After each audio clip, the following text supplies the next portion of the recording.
د جواب ټي وي ډېرو قدرمنو کتونکو ستړي مه شئ. زه سلیمان کامل یم، ستاسو په خدمت کې یو وار بیا حاضر شوی یم، خو نن یوازې نه یم. نن راسره ډېر خوږ ژبې شاعر، ځوان فکره شاعر، زلمی شاعر شمس ستی صاحب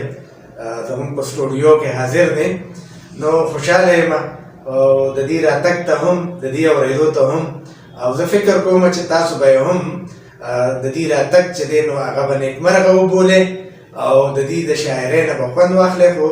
اول د هر څه نه مخکې دې ته هرکلی ویم او یو خواست ورته هم کوم چې خپله مختصره پېژنګلو د جواب مینهوالو سره وکړي. د هغې نه پس به راځو د دې شاعري به اورو. جی ستی صاحب هرکلی درته ویم او تاسو ګماروم چې خپله مختصره پېژنګلو د جواب مینهوالو سره وکړي. زما شمس تمریز ستی نوم دی او زه د دې صوابۍ روډ ضلع مردان زنډ ډېرۍ سره سلیمان کامل صاحب د کلي زما بچپن د دوی په لاسو کې تېر شوی دی او دا مې تاسو ته چې کوم دی په سکرین باندې سلیمان کامل صاحب زما ډېر زیات چې کوم دی خوښ هم دی او زما مشر هم دی او په ما ډېر زیات چې کوم دی ګران دی. دا راته ووایه چې څونه مودې نه شاعري کوې او په شاعرۍ کې خوښ څه دي؟ غزل دی، نظم دی؟ او دغه تپوس خو به درنه نه کوم چې څه وجوهاتو شاعري کړې، خو که په خپله خوښه وموې راته نو زما اورېدونکي به ته هم خبر شي او زه به هم در خبر شم. څو کالو نه شاعري کوم او زه د پلار غم بلکې د پلار مینې چې کوم دی ډېر زیات متاثره کړی وم او بس د هغه وخت نه لګیا یم شاعري کوم. یعنې د والد صاحب د وفات نه پس تاسو شاعري شروع کړې؟ نه جي، د هغې نه مخکې زه لګیا وم شاعري مې کوله او په سوشل میډیا باندې داسې ما څه ریکارډینګ نه و کړی، لګیا وم شاعري به مې کوله خو د پلار د مرګ نه بعد بیا ډېر زیات چې کوم دی متاثره شوم.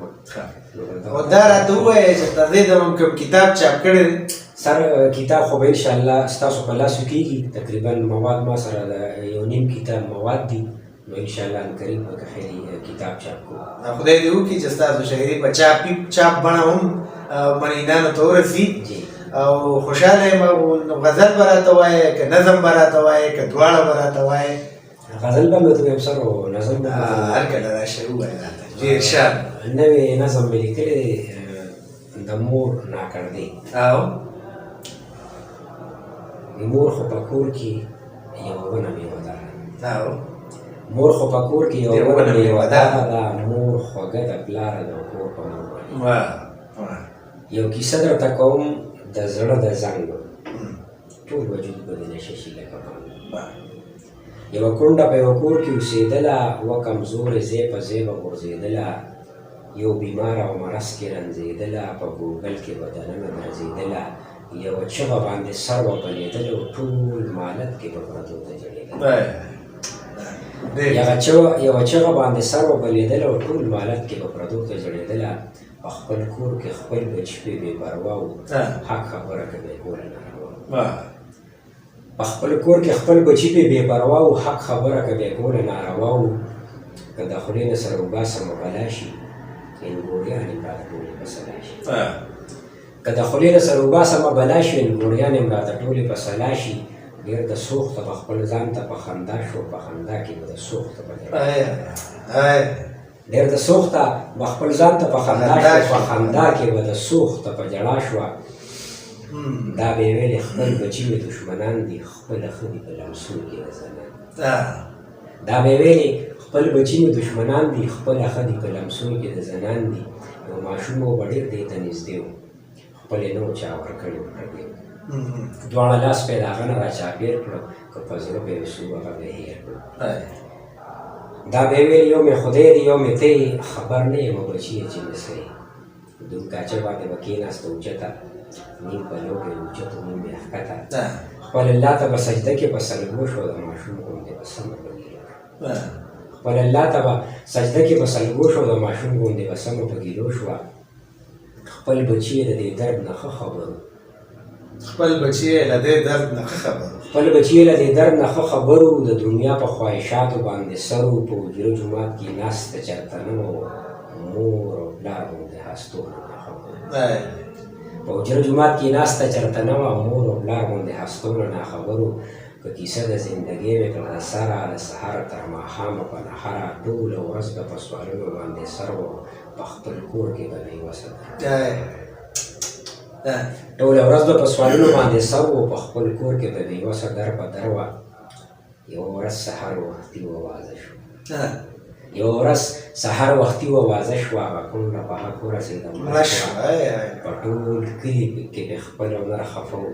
په ټول کلي کې پې ښځې نر خفه و چې د کور یې را بهره جنازه شوه ستی بس که د زړه درد مې سیوا کېږي هر سړی به ورته جاړې خفه کېږي مور خو په کور کې یوه بله مېوهداره ده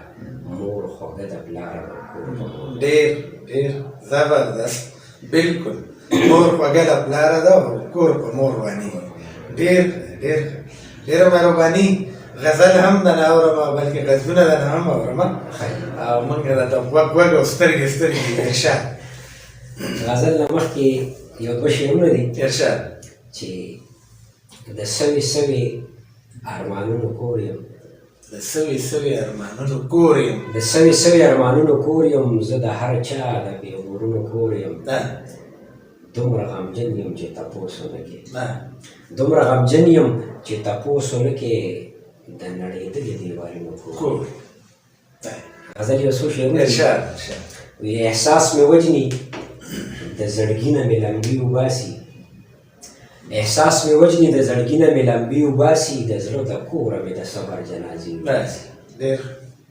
احساس مې وجني د زړګي نه مې لمبې وباسي د زړه د کوره مې د صبر جنازې وباسي ژړا مې اوري خو د اوښکو مې احساس نه کوي ژړا مې اوري خو د اوښکو مې احساس نه کوي د وخت ظالم مې د عزت ټکې جامې وباسي او وجنې مې هم او د دروغو د لاسې هم راکوي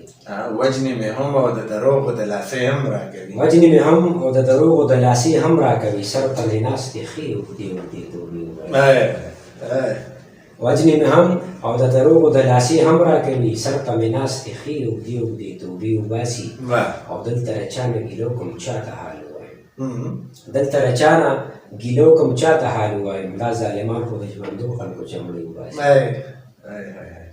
دلته له چا نه ګیلو کوم چاته حال ووایم دا ظالمان خو د ژوندو خلکو چمړې وباسي او په کومه کومه ژړا وژاړم چې زړه مې سپک شي په کومه کومه ژړا وژاړم چې زړه مې سپک شي غم خو مې اوس لا د غمونو اندازې وباسي په کومه کومه ژړا وژاړم چې زړه مې سپک شي غم خو مې اوس لا د غمونو اندازې وباسي ستی ستی د هر انسان ستی ستی وختونه